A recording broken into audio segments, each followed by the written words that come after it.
Hello friends, unified study channel में आपका स्वागत है। ये हमारी मैथ का 25वां पार्ट है या 25वीं क्लास है और इसमें हम अनुपात और समानुपात के बारे में जानेंगे और इससे संबंधित जो ट्रिक बेस्ड क्वेश्चंस हैं वो भी करेंगे। और उससे पहले हम समानुपात और अनुपात और इससे संबंधित जितनी भी कॉन्सेप्ट है उसके बारे में भी जानेंगे। तो चलिए शुरू करते हैं। सबसे पहले हम बात करते हैं रेशियो की कि रेशियो होता क्या है। जब हम किसी भी दो चीज़ों की तुलना करते हैं, मान लीजिए मैंने 5 किलो सेब लिए और किसी ने 6 किलो सेब लिए। अब इन दो राशियों की अगर हम तुलना करें, मान लीजिए, तो जब हम तुलना करेंगे तो ये क्या बनेगा, भाग द्वारा तुलना कर रहे हैं, यानी कि भाग द्वारा हम इसे दिखा रहे हैं। तो ये कुछ 5/6 हो जाएगा। तो इस भाग जो हम दे रहे हैं इसको अगर हम इस चिन्ह द्वारा, ये जो दो कॉलन होता है, कॉलन इसे हम कंप्यूटर की भाषा में कॉलन बोलते हैं, अगर हम इस चिन्ह के द्वारा किसी दो संख्याओं को दर्शाएं तो क्या वो कहलाएंगी संख्या, अनुपाती संख्याएं। तो जब दो संख्याओं की हम तुलना करते हैं तो भाग द्वारा, तो उसे हम अनुपात कहते हैं। और इसे किस चिन्ह के द्वारा दिखाया जाता है, कॉलन के द्वारा। ये इसके द्वारा हम किसी भी दो संख्याओं को दिखा सकते हैं। मान लीजिए अगर हमें कभी 30 किलो और 25 किलो की तुलना करनी हो, ठीक, हमें ये भाग द्वारा तुलना करिए। अब मान लीजिए 30/25 निकालना है। ये किलोग्राम में है, ये भी किलोग्राम में है, तो कितना आएगा, 30/25। ये किलो और ये किलोग्राम, दोनों राशियां सेम है तो कट गई। अब ये क्या आया कि 30/25, इसको हम काट सकते हैं 5 से, 5 छक 30 और 5 25, तो क्या हो गया 6/5। इसे किस तरीके से अनुपात की भाषा में लिख सकते हैं, 6/5। आप ध्यान से देखिए, मैंने जो संख्याएं ली हैं या राशियां ली हैं वो दोनों सेम यूनिट में हैं। जब सेम यूनिट की संख्याएं होती हैं तभी उनका अनुपात निकल सकता है। ये चीज़ भी इसमें मायने रखती है कि अगर किसी भी सेम यूनिट वाली संख्याओं का अनुपात निकाला जा सकता है, तो क्या कर सकते हैं, सेम यूनिट वाली संख्याओं का ही अनुपात निकालते हैं। ठीक, अगर विपरीत या फिर कोई दूसरी राशियां हैं तो उनका अनुपात नहीं निकाला जा सकता। तो ये चीज़ ध्यान रखनी है हमेशा कि सेम यूनिट होनी चाहिए। अगर मान लीजिए मैं कोई एग्जांपल ले लूँ, मान लीजिए मैंने 60 मिनट का मुझे अनुपात निकालना है 10 सेकंड के साथ। ठीक, मुझे 60 मिनट का रेशियो निकालना है 10 सेकंड के साथ। तो हम पहले क्या करेंगे, दोनों राशियों को सेम करेंगे। छोटी राशि कौन सी है, सेकंड, तो हम मिनट को सेकंड में चेंज कर लेंगे।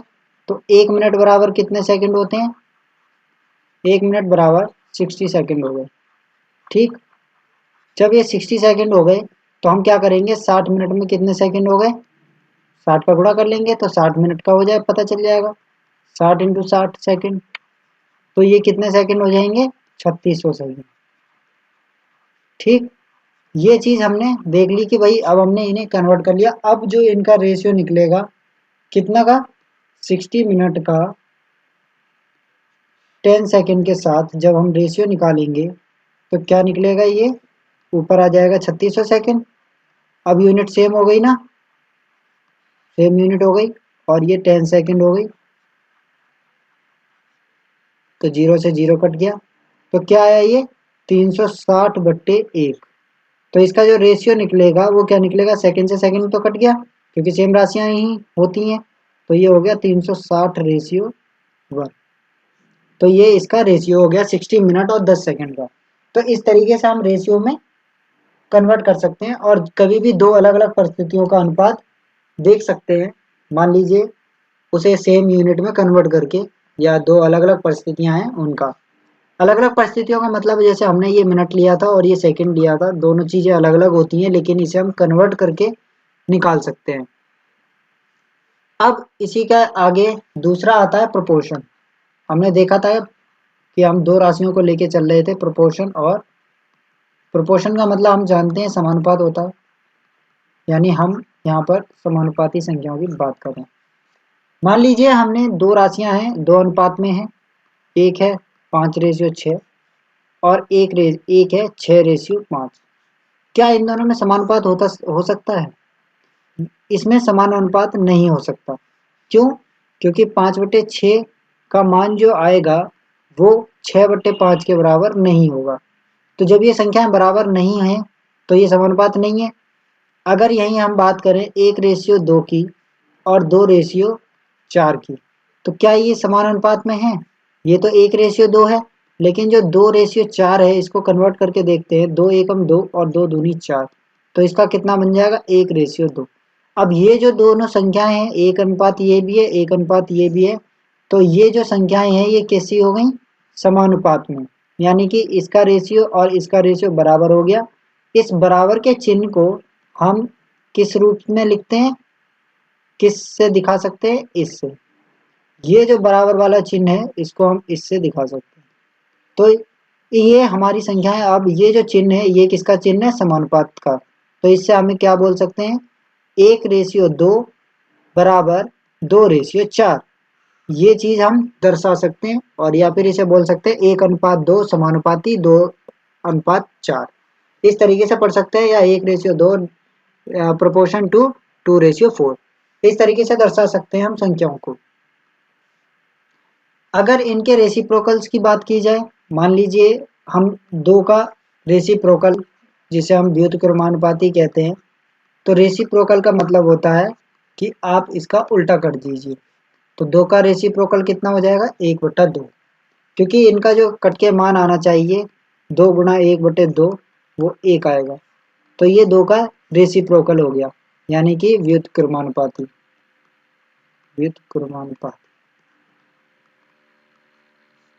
अगर हम व्युत्क्रमानुपाती की बात कर रहे थे, ये या फिर इसे हम कह सकते हैं व्युत्क्रम प्रतिलोम। अगर कभी योज्य प्रतिलोम, यानी कि योज्य प्रतिलोम अगर किसी का निकालना हो तो कैसे निकालेंगे योज्य प्रतिलोम को? मान लीजिए 2 का योज्य प्रतिलोम अगर निकालना हो तो क्या हो जाएगा? -2, यानी कि इन दोनों को जोड़ने पे 0 आ जाएगा। तो ये जो प्लस का माइनस हो जाता है, और जो मल्टीप्लाई वाले में है वो डिवाइड वाला हो जाता है 1/2। तो ये हो गया गुणन प्रतिलोम और ये हो गया योज्य प्रतिलोम। अब हम देखते हैं कि इन टर्म्स को क्या कहते हैं। तो टर्म्स, अगर मान लीजिए ये कोई दो संख्याएं हैं, या दो ऐसे कह सकते हैं कि समानुपाती संख्याएं हैं, x/y और मान लीजिए z/v मान लेते हैं। तो इसमें जो x और v हैं ये तो हैं क्या? फर्स्ट टर्म बोलते हैं इन्हें, चरम पद। फर्स्ट टर्म क्या बोलेंगे? फर्स्ट टर्म, यानी कि चरम पद। ठीक। और ये जो अंदर वाले हैं इन्हें बोलते हैं मिडिल टर्म या मध्य पद। क्या बोलते हैं? मध्य पद। या फिर इस तरीके से कह सकते हैं ये है बाह्य पद और वो है मध्य पद। तो इसमें एक कंडीशन ये आती है कि जो x/y z/v के बराबर होता है। तो ये कंडीशन इसकी ये हमेशा सेटिस्फाई होगी, तभी कोई भी दो अनुपात बराबर तभी होंगे, तब ये चीज ऐसे आती है। अब अगर हम गुणा की बात करें, मान लीजिए गुणा क्या क्या बनता है, x का v के साथ गुणा अगर हम कर दें तो z इंटू वाई बनता है, यही बनता है। इसका मतलब क्या हुआ कि जो बाह्य पद हैं वो आपस में गुणा हो रहे हैं और मिडिल पद आपस में गुणा हो रहे हैं, यानी कि प्रथम पद मल्टीप्लाई चौथा पद बराबर द्वितीय पद इंटू तृतीय पद। अब इस रेशियो से हम क्या कर सकते हैं, किसी भी संख्या, अगर कोई भी संख्या मिस होती है तो मिसिंग संख्या को निकाल सकते हैं। तो इससे रिलेटेड एक आध क्वेश्चन कर लेते हैं और दो चार क्वेश्चन हम उसके देख लेंगे कि अनुपात किस तरीके के निकालना है। तो फर्स्ट अनुपात पे चलते हैं। कि एक विद्यालय में 3300 विद्यार्थी हैं। कितने विद्यार्थी हैं? विद्यार्थियों की संख्या, विद्यार्थी 3300, ठीक। और शिक्षक कितने हैं? शिक्षक 102। अब विद्यार्थी हमारे स्टूडेंट्स हो गए और शिक्षक टीचर हो गए। तो हमें क्या निकालना है? शिक्षकों की संख्या का विद्यार्थियों की संख्या से अनुपात। तो जो चीज़ बोली जाए उसी क्रम में लिखेंगे। तो पहले शिक्षक दिया हुआ है तो पहले शिक्षक को निकालेंगे और नीचे स्टूडेंट्स की संख्या। तो क्या आ जाएगा? 102/3300। क्या ये कर सकते हैं 2 से? जी हाँ। तो 2 पंजे 10, 2 एकम 2, 2 एकम 2, 2 छक 12, 2 पंजे 10, 1650। अब ये किससे कर सकते हैं? ये तो 3 से कट जाएगा। क्या ये कर सकता है? तो 6 1 7 5 12, ठीक है। 17 3 51 और इसे 3 से काटेंगे तो ये आ जाएगा 3 पंजे 15 और 3 पंजे 15, 550। क्या 17 से ये कट सकता है? क्योंकि 17 स्वयं से कटता है। तो 17 3 51 नहीं कटेगा। तो सिंपली क्या रेशियो आ गया? 17/550। तो इसका रेशियो बना, इसे रेशियो टर्म में भी लिख सकते हैं कि T/S इक्वल्स टू 17/550। तो इस तरीके से हम इसको आंसर ले सकते हैं। नेक्स्ट क्वेश्चन देखते हैं। नेक्स्ट क्वेश्चन है, इसमें 3 पॉइंट बने हुए हैं। तो पहले तो हम देखते हैं कि इसमें पूछा क्या है। तो एक कॉलेज में 4320 विद्यार्थियों में से 2300 तो लड़कियां हैं। तो कुल विद्यार्थी कितने हैं? कुल विद्यार्थी हमारे कितने हैं? 4320, ठीक। अब इसने पूछा कि लड़कियों की संख्या कितनी है। तो लड़कियों की संख्या कितनी हो गई? लड़कियों की संख्या 2300। जब इतनी लड़कियां हैं, इतने विद्यार्थी हैं और हम देख रहे हैं कि जो सेकंड क्वेश्चन है उसमें लड़कों की भी जरूरत पड़ेगी, तो हम पहले से ही नहीं लड़कों की संख्या निकाल के चलें। तो लड़कों की संख्या किस तरीके से निकाल सकते हैं? हम 4320 में से लड़कियों की संख्या माइनस कर सकते हैं। तो 4320 माइनस 2300, ये माइनस करेंगे तो कितना बचेगा? 0 2 3 3 0 4 में से 2। तो 2020 लड़कों की संख्या होगी। अब हम निकाल सकते हैं। मान लीजिए एक क्वेश्चन है लड़कियों की संख्या का कुल विद्यार्थियों की संख्या से। तो लड़कियों की संख्या कितनी है? फर्स्ट में यहाँ पे गर्ल्स अपॉन टोटल विद्यार्थी, यही बोल सकते हैं TS, यहाँ पे स्टूडेंट टोटल, और ये G और ये B, ठीक। तो ये हमारा सिंपल सा मतलब शॉर्ट में हमने लिख लिया G फॉर गर्ल्स। तो लड़कियों की संख्या कितनी है? यहाँ पर 2300 और लड़कों की संख्या कितनी है? 4320, ठीक। 0 से 0 गया। अब ये 2 से कट जाएंगे तो 2 दूनी 4, 2 एकम 2, 2 छक 12 और ये हो गया 2 एकम 2, 2 2 एकम 2 और 2 पंजे 10, 115 हो गया। 5 2 7 नहीं कटेगा, 216। तो जब ये कट नहीं रहे तो सिंपली हम क्या कर सकते हैं? इसको 115/216 कर सकते हैं। नेक्स्ट रेशियो निकालते हैं B। तो B रेशियो है लड़कों की संख्या यानी कि बॉयज़ बटे लड़कियों की संख्या गर्ल्स। तो बॉयज़ अपॉन गर्ल्स, बॉयज़ हो गई 2020 और गर्ल्स कितनी है? 23। तो इनका हम जब रेशियो निकालेंगे ये, तो 2 से काटेंगे इसे 115 और ये हो गया 101। क्या अब ये आगे कर सकते हैं? 5 से नहीं कटेगा, 3 से नहीं कट सकता, तो इसे हम डायरेक्ट अब लिख सकते हैं क्या? 101 रेशियो 115, ठीक। अब C ऑप्शन में क्या है? लड़कों की संख्या यानी कि बॉयज़ और टोटल स्टूडेंट यानी TS। तो टोटल स्टूडेंट बॉयज़ कितने हैं? बॉयज़ की संख्या होगी हमारे यहाँ पे कितनी है? 2020 और टोटल स्टूडेंट 4320 है। अब 0 से 0 गया और अब इसे हम 2 से काट सकते हैं। तो कितना आ जाएगा? 2 एकम 2, 2 एकम 2 और ये हो जाएगा 2 दूनी 4, 2 एकम 2, 2 छक 12। तो ये हो गया 101 रेशियो 216। तो ये इसके आंसर हो गए। नेक्स्ट क्वेश्चन पे चलते हैं। नेक्स्ट क्वेश्चन है हमारा, क्या 15 सेंटीमीटर का 200 सेंटीमीटर से और 10 सेकंड का 3 मिनट से अनुपात एक समानुपात बनाएंगे। अब ये क्वेश्चन आ गया समानुपात में, तो इसके कहने का मतलब है कि 15 सेंटीमीटर का 2 सेंटीमीटर से, दोनों सेंटीमीटर में है ये, और 10 सेकंड का रेशियो 3 मिनट से। ठीक, इन दोनों का अनुपात, क्या ये समानुपात बनाएंगे समानुपात में? तो अब समानुपात के लिए कंडीशन है हमारी कि पहला रेशियो और दूसरा रेशियो दोनों बराबर होने चाहिए। तो सबसे पहले हम 15/2 निकाल लेते हैं। तो ये तो हमारा निकलेगा 15/2 ही रहेगा, क्योंकि ये कटेगा तो है नहीं। तो ये हो जाएगा 15/2। इसके आगे अगर हम 10 सेकंड का निकालने जाएं, 10 सेकंड, अब ये सेकंड में है और ये 3 मिनट है। ठीक, तो अब हम क्या करेंगे, 10 सेकंड तो रहने देंगे यहीं पे और इसे सेकंड में कन्वर्ट कर लेंगे। तो 3 मिनट में 3 गुणा 60, तो ये हो गया 1 से, तो ये हो गया 1/18, यानी कि इसका तो रेशियो हुआ 1/18। तो जब रेशियो तो बराबर है नहीं, तो क्या ये समानुपात बना रहे हैं? नहीं बना रहे, तो इसका आंसर हो जाएगा नहीं। नेक्स्ट क्वेश्चन पे चलते हैं। अब ये कुछ क्वेश्चंस हैं जिसमें हमें निकालने हैं, तो ये हम डायरेक्ट भी निकाल सकते हैं या तो इस तरीके से 4/13। इसमें हमारा जो ये है अनुपात, समानुपात वाला चिन्ह, ये हमें बराबर देता है, तो 64/? यही कर सकते हैं। तो इस 4 से इसको काटेंगे तो 16 चौक 64। ठीक, और ये जो क्वेश्चन मार्क है ये मल्टीप्लाई इधर हुआ और ये 13 × 16 हो गया। तो इनका मल्टीप्लाई कर लेते हैं, ये हो जाएगा, शॉर्ट में कर सकते हैं या फिर 16 के 48 करके 16 4 20 208। तो ऑप्शन नंबर 4 के साथ चले जाएंगे।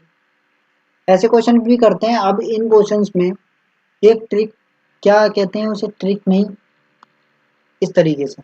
तो इसमें हम एक मतलब पॉइंट और आता है, 4-5 पॉइंट्स हैं जो हमें आगे क्वेश्चंस में हेल्प करते हैं या कंपटीशन के एग्जाम में पूछे जाते हैं। तो पहला है मध्य अनुपाती। ये चीज़ें याद रखनी है कि मध्य अनुपाती अगर हमें निकालना हो मिड पॉइंट, तो मिड रेशियो बोलते हैं, मिडिल रेशियो। तो मध्य अनुपाती किस तरीके से निकालते हैं, अगर A/X दिया हो और समानुपात X/B हो, क्योंकि हमें A और B के बीच मध्य अनुपाती निकालना है, A और B के बीच। ठीक, तो हम संख्याओं को कैसे लिखेंगे, मान लीजिए A और B के बीच हमारा X जो है वो मध्य अनुपाती है, तो हम जो उसे रिप्रेजेंट करेंगे वो करेंगे A/X समानुपात X/B। ठीक, तो ये हो जाएगा हमारा A/X बराबर X/B, कुछ यही हो जाएगा। तो अब हम क्या करेंगे, क्रॉस मल्टीप्लिकेशन। जब क्रॉस मल्टीप्लिकेशन करेंगे तो AB = x² आ गया, या फिर x = हम कर सकते हैं √AB। तो ये हमारा एक फॉर्मूला बनता है मध्य अनुपाती निकालने के लिए, कि बस A और B का रूट लेना है हमें, A × B, बस इसका रूट लेना है और हमारा x निकल जाएगा। तो ये मध्य अनुपाती निकालने का एक तरीका है। नेक्स्ट पॉइंट पे चलते हैं, सेकंड पॉइंट पे। सेकंड पॉइंट है हमारा कंपाउंड रेशियो। कंपाउंड रेशियो मतलब जटिल अनुपात। जटिल रेशियो यानी कि जटिल अनुपात या कंपाउंड। तो जटिल अनुपात किस तरीके से निकालते हैं, इसके लिए सिंपल, अगर मान लीजिए हमें दिया हुआ है A/B और दूसरा है C/D और तीसरा है E/F, तो हमें जटिल रेशियो, अगर जटिल अनुपात कंपाउंड रेशियो किसी ने कहा हो, इनका अनुपात निकालना है कंपाउंड, तो कंपाउंड रेशियो निकालना है अगर, तो हम क्या करेंगे, A का मल्टीप्लाई C के जो आगे वाले ऊपर वाले अनुपात हैं उनका सबका मल्टीप्लाई, और अपॉन B का D के साथ और F के साथ, तो B/D/F। कुल मिला के ये संख्या कुछ इस तरीके से बनती है, A/B है, मल्टीप्लाई C/D है और मल्टीप्लाई E/F है। तो ये जटिल रेशियो निकलता है इस तरीके से। अब नेक्स्ट पॉइंट पे चलते हैं। इसका थर्ड पॉइंट है हमारा डुप्लीकेट रेशियो, यानी कि द्विघाती रेशियो या अनुपात कहते हैं, द्विघाती अनुपात, जिसे हम कहते हैं डुप्लीकेट रेशियो।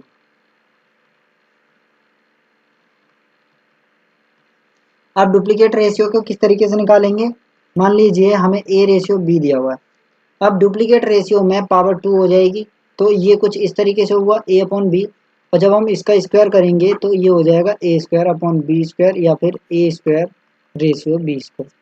ठीक, अगर हम यहीं पर त्रिघाती निकालें, त्रिघाती त्रिघाती अनुपात यानी कि ट्रिप्लिकेट, ट्रिप्लिकेट तो ट्रिप्लिकेट किस तरीके से निकाल सकते हैं कि पावर हम 3 कर देंगे ये, तो ये हो जाएगा ए क्यूब अपॉन बी क्यूब, और इसका जो ट्रिप्लिकेट हो गया वो हो गया ए क्यूब रेशियो बी क्यूब।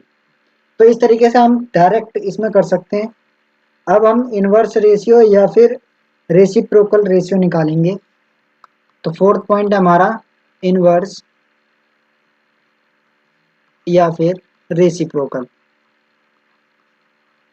तो रेसिप्रोकल हम जानते हैं, पहले तो हम रेसिप्रोकल जानते हैं कि ए का जो रेसिप्रोकल होगा, तो इसका जो रेसिप्रोकल होगा ए का, वो होगा 1/a। तो इस तरीके से हम इनवर्स या फिर इनवर्स रेसिप्रोकल बोलते हैं, या फिर इनवर्स बोलते हैं। अगर हमें कभी भी ए रेशियो बी दिया हो और इनके रेसिप्रोकल्स का भी रेशियो अगर दिया हो, तो 1/a रेशियो 1/b कर सकते हैं इसको। ठीक, ये रेसिप्रोकल रेशियो होता है, ब्लोम अनुपात जिसे बोलते हैं। अगला पॉइंट आता है फिफ्थ, अगर हम इनवर्स यानी कि तृतीय अनुपाती निकालना चाहें। ये एक कॉन्सेप्ट है, मध्य अनुपाती आता है, अब ये तृतीय अनुपाती है। तो तृतीय अनुपाती यानी कि थर्ड रेशियो, थर्ड प्रोपोर्शन, ये हमेशा प्रोपोर्शन में चलते हैं। तो कभी भी अगर ऐसा निकालना हो, तो जैसे मान लीजिए ए और बी का तृतीय अनुपाती निकालना है।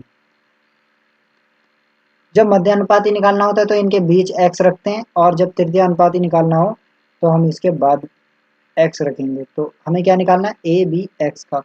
तो इसको इस तरीके से लिखेंगे, ए रेशियो बी समानुपात होगा बी रेशियो एक्स के। तो इस तरीके से इसको निकालेंगे, और इसे किस तरीके से शो कर सकते हैं? बहुत आराम से, A upon B equals to B upon X implies, उसके बाद A X equals to B, या फिर सिंपल इसको कर सकते हैं, अगर अभी आप करना चाहें कि we X equals to B square upon A. तो बी का अगर स्क्वायर हम कर दें तो, और उसे ए से डिवाइड कर दें, तो तृतीय अनुपाती उसका निकल आएगा। इसी तरीके से अगर कभी हमें चतुर्थानुपाती निकालना हो, चतुर्थानुपाती चतुर्थानुपाती यानी कि फोर्थ प्रोपोर्शन, अभी तक हमने 3 निकाले, अब फोर्थ निकालेंगे। तो फोर्थ किस तरीके से निकालेंगे? अगर हमें ए बी सी का चतुर्थ अनुपाती निकालना है कि चौथे नंबर पे, तो क्या लिखेंगे? A ratio B proportion C ratio X. तो इसे लिखेंगे A upon B equals to C upon X, और हमें एक्स निकालना है तो एक्स को यहाँ रख देंगे, और बी का मल्टीप्लाई सी के साथ हुआ और ए डिवाइड में हो गया। तो इस तरीके से चतुर्थानुपाती निकाल सकते हैं। अब क्वेश्चन पे चलते हैं नेक्स्ट। इसमें हमें 12 और 30 का तो तृतीय अनुपाती निकालना है, 9 एवं 25 का मध्य अनुपाती, और फिर उसका भी अनुपात निकालना है। तो पहले 12 और 30 का तृतीय अनुपाती निकालेंगे, यानी थर्ड प्रोपोर्शन। थर्ड प्रोपोर्शन की बात की है, तो थर्ड प्रोपोर्शन किस तरीके से निकालेंगे?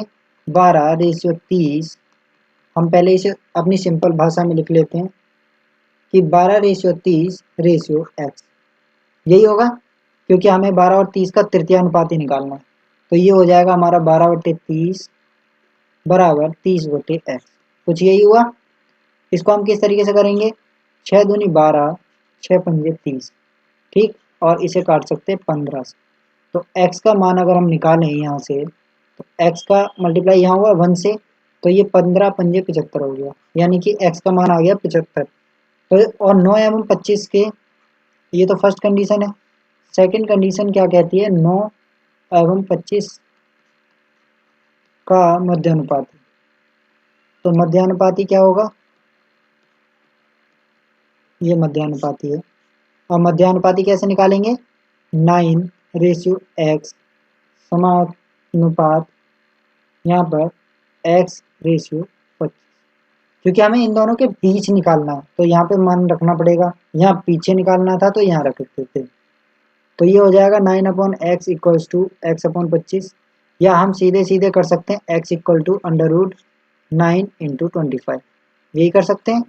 अब अगर ऐसे ना करना चाहें तो भी कर सकते हैं, x² इक्वल्स टू 9 × 25, और यहाँ पर x का मान यहाँ से निकालेंगे बाहर। तो डायरेक्ट भी लिख सकते थे और चाहें तो इस तरीके से फॉर्म बना के भी कर सकते हैं, अगर हम ट्रिक भूल जाएं या फिर ये फॉर्मूला भूल जाएं तो इस तरीके से हम निकाल सकते हैं मानों को। अब 9 का रूट कितना होता है 3, और 25 का कितना होता है 5, तो ये हो गया 15। अब हमें क्या करना है, जो क्वेश्चन की डिमांड है कि इनका तो तृतीयानुपाती और इसका मध्यानुपाती, अब इन दोनों का निकालना है। तो यहाँ पे थर्ड प्रोपोर्शन और अपॉन मिडिल वाले का निकालना है, अगर इनका रेशियो निकालना है तो ये कितना होगा 75 तृतीयानुपाती, और मध्यानुपाती कितना है 15। तो ये हो गया 15×5 = 75। तो यहाँ एक बचा, यानी कि ये रेशियो हो गया 5:1। तो ऑप्शन नंबर 2 के साथ चले जाएंगे। तो इन क्वेश्चंस को अगर करना चाहें तो डायरेक्ट जल्दी जल्दी भी कर सकते हैं कि भाई हमने x का मान रखा, x जो तृतीयानुपाती निकालना हो हमें, तो क्या करते हैं b² कर देंगे सीधे सीधे, उससे आंसर निकल जाएगा। और अगर मध्यानुपाती निकालना हो तो x इक्वल टू √a कर देंगे, तो उससे मान निकल जाएगा। नेक्स्ट क्वेश्चन पे चलते हैं। नेक्स्ट है कि x² - y² और x - y का तृतीय अनुपाती निकालना है। तृतीय अनुपाती के लिए हम क्या करते थे, यहाँ पर मान लीजिए तृतीय अनुपाती ये है, यहाँ पर हम कुछ और ले लेते हैं क्योंकि क्वेश्चन में ऑलरेडी दे रखा है, तो a ले लेते हैं। तो a जब हमें निकालना हो तो हम क्या करते थे, b² कर देते थे, यही करते थे। तो v² कितना हो गया x - y का whole square upon x² - y, यही हो गया। या फिर आप अगर क्वेश्चन के अकॉर्डिंग लिखना चाहते हैं तो इस तरीके से लिख सकते हैं इसे, x² - y² ratio x - y समानुपात x - y ratio a, ये लिख सकते हैं। तो ये बन जाएगा x² - y² upon x - y equals to x - y अपॉन a, और ये a इधर चला जाएगा तो क्या बचेगा x - y का whole square upon x² - y। यही चीज़ आ गई, यही चीज़ हमने डायरेक्ट लिख दी थी, तो ये ना करके ये हमने दिखा दिया था क्वेश्चन में। अब इसके आगे हम क्वेश्चन को सॉल्व करेंगे, तो ये हमने एक्स्ट्रा वर्क दिखाया था। अब नेक्स्ट करते हैं a इक्वल्स टू मान, तो x - y का होल स्क्वायर जो था, और ये जो x² - y² होता है इसका क्या फॉर्मूला होता है, x² - y² होता है x - y x + y, यही होता है। तो ये हो जाएगा x - y और x + y, यही हो गया। तो x - y से एक पावर कट जाएगी तो एक बचेगा, तो यहाँ पर आंसर कितना आ गया x - y upon x + y। तो किसके ऑप्शन नंबर 2 के साथ चले जाएंगे। तो इस तरीके से हम तृतीयानुपाती निकाल सकते हैं। इस वीडियो का हम एक लास्ट क्वेश्चन और ले लेते हैं, जिसमें हमें अनुपात निकालना है। अब अनुपात में क्या है, एक वर्ष में सीमा 1.5 लाख रुपए कमाती है, यानी 1,50,000, और उसकी बचत 50,000 की है। अब उसने पूछा है कि प्रत्येक का अनुपात ज्ञात करना है, सीमा द्वारा व्यय और उसकी बचत का, दूसरा है बचत और उसके द्वारा किए गए व्यय का। अब इसको किस तरीके से निकालेंगे, पहले हम देख रहे हैं कि व्यय और बचत दोनों निकालने हैं। तो जाहिर सी बात है कि जब वो कमाती कितना है, यानी आय उसकी कितनी है, इनकम इनकम है 1,50,000, किसकी, सीमा की। ठीक, आय हो गई या इनकम सीमा की जो है वो हो गई, सीमा की आय 1,50,000। अब हम क्या करेंगे, उसकी जो बचत है, सेविंग्स एस और आई से इनकम डिनोट कर दी। अब ये कितनी हो गई 50,000 रुपये। अगर हम इसमें से इनकम में से सेविंग को माइनस कर दें तो हमारा क्या निकलेगा, व्यय, स्पेंडिंग। एक्सपेंडिचर बोलते हैं, ई से डिनोट कर देते हैं। तो ये क्या हो जाएगा, इनकम माइनस सेविंग। तो ये इनकम माइनस सेविंग हो गया, तो ये कितना हो गया, 1,50,000 माइनस 50,000। तो ये कितना बचेगा, 1,00,000, क्योंकि हमने ये माइनस किया तो 1,00,000 बच गया। यानी कि जो ए हमारा पोर्शन है कि भाई उसका एक्सपेंडिचर और इन जो उसकी सेविंग है इनका अनुपात निकालना है। तो एक्सपेंडिचर कितना है, 1,00,000, और एक्सपेंडिचर स्पेंड जो हमारा उसका सेविंग है, तो सेविंग कितनी है, 50,000। यही है। तो ये 4 जीरो से 4 जीरो कट गए, और ये 5 एकम 5 और 5 दूनी 10, यानी कि 2:1 आ गया इसका मान। अब बी जो है इसका क्वेश्चन, बी के क्वेश्चन के अकॉर्डिंग ये बोला है सीमा द्वारा की गई बचत और उसके द्वारा किए गए व्यय का। पहले इसने कहा कि पहले व्यय और बचत का निकालो, अब उसका बचत और उसका व्यय निकालना है, यानी कि खर्च। तो अब हमें उल्टा करना है, सेविंग अपॉन एक्सपेंडिचर कर देना है। तो सेविंग उसकी कितनी थी, 50,000 रुपये ये, और एक्सपेंडिचर कितना है, 1,00,000 रुपये। अब हमारा उल्टा निकालना है, तो 4 जीरो से 4 जीरो कट गए, तो 5 एकम 5 और 5 दूनी 10। तो ये हो गया 2:1, सॉरी 2:1 नहीं, 1:2। तो ये देख रहे हैं कि हम जो एक्सपेंडिचर अपॉन सेविंग था उसका इन्वर्स हो गया। तो इन्वर्स कितना हो गया, सेविंग अपॉन एक्सपेंडिचर। ये इन्वर्स प्रोपोर्शनल था, उल्टा उल्टा, या फिर इसे हम ऐसे लिख सकते हैं 1 अपॉन एक्सपेंडिचर अपॉन सेविंग, कुछ इस तरीके से लिख सकते हैं। तो ये चीज़ इसके बराबर है। तो इस वीडियो में आज के लिए इतना ही। अब मिलते हैं इसी को आगे अच्छे से समझने के लिए और ट्रिकी बेस्ड क्वेश्चन करने के लिए। तो चलिए आज के लिए बस इतना ही, धन्यवाद।